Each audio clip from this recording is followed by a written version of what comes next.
नमस्कार। आइए क्विज और introduction to retail banking products के सवाल जवाब को देख लेते हैं। Benefits of retail banking do not include. खुदरा बैंकिंग, रिटेल बैंकिंग के काफी सारे फायदे हैं बैंक के लिए। तो कौन कौन सा इसके अंदर ऐसा है जो कि नॉट देखिए, जब भी कभी ये आए तो नॉट जरूर देखेगा कि ये उल्टा हो जाता है कुछ। तो not include low cost funds. पहला विकल्प कहता है लो कॉस्ट फंड्स। जो खुदरा कस्टमर है, खुदरा बैंकिंग है, उसके लिए कॉस्ट ऑफ फंड हमेशा लो होते हैं, क्योंकि बचत खाता वगैरह ये सब इनका मूल्य काफी कम होता है। Wide deposit base.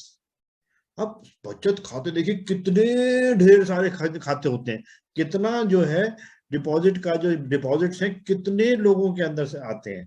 तो डिपॉजिट का बेस बहुत ही वाइड है, बहुत सारे लोग हैं। तो ये भी रिटेल बैंक में बिल्कुल सही है। Wide loan customer base.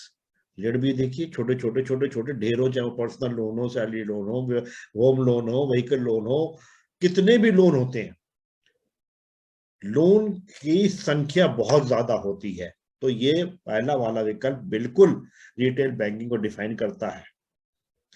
High NIM. NIM का मतलब होता है नेट इंटरेस्ट मार्जिन, यानी जो भी कोई हम जमा लेते हैं, डिपॉजिट लेते हैं, उस पर जो हम ब्याज कस्टमर्स को देते हैं, और जो हम ऋण देते हैं उसके अंदर जो ब्याज हम लेते हैं, दोनों में कितना फर्क है, उसको कहते हैं नेट इंटरेस्ट मार्जिन।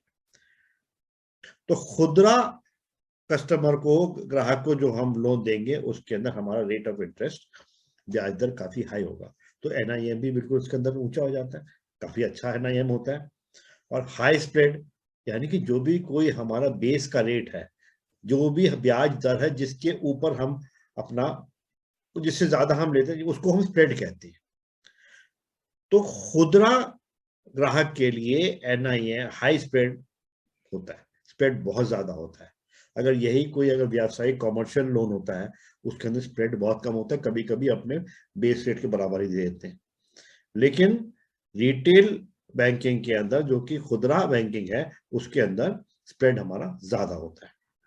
फी बेस्ड इनकम भी होती है, यानी कि दूसरा विकल्प भी रिटेल बैंकिंग को डिफाइन करता है। तो इसकी वजह से ये भी नहीं आया। चलिए, तीसरा है विकल्प diversification of income sources leading to low volatility. यानी कि जो हमारी आय होती है, इनकम होती है, वो डाइवर्स होती है, विविध जगह जगह से आती है, ये नहीं कि एक ही सोर्स से आ रही हो। तो जो यहाँ पे इतना, पहले हमने देखा कि वाइड डिपॉजिट बेस है, लोन कस्टमर बेस वाइड है, यानी कि हमारी इनकम भी जो है वो बहुत सारे लोगों, चाहे छोटी छोटी इनकम हो, लेकिन बहुत सारे लोगों में से आएगी। तो ये भी एक रिटेल बैंक की खासियत है। आखिरी विकल्प है bulk high value loans. Bulk का मतलब होलसेल का, बड़े बड़े लोन होते हैं, रकम में भी उनकी जो सारा जो भी कोई उसके लिए देखभाल करनी है, हर के लिए बहुत बड़ा। ये किस में आएगा? होलसेल के अंदर आएगा, कॉर्पोरेट बैंकिंग के अंदर आएगा, रिटेल बैंकिंग नहीं है। यानी कि चौथा विकल्प सही है इस प्रश्न के उत्तर में। अगर आपको मेरे ये वीडियोस पसंद आ रहे हैं और आप चाहते हैं कि जब भी, जैसे ही मैं कोई वीडियो अपलोड करूं यूट्यूब पे, तो आपको उसकी इत्तला मिल जाए और आप उसको देख के फायदा उठा सकें, अगर अगर आप ऐसा चाहते हैं, तो मेरे यूट्यूब चैनल को सब्सक्राइब करें या बेल के निशान पे, बेल आइकन पे क्लिक करें। और ये भी बात बिल्कुल तय है कि अगर सब्सक्राइबर लोग बढ़ेंगे तो मुझे भी बहुत अच्छा लगेगा। नमस्कार।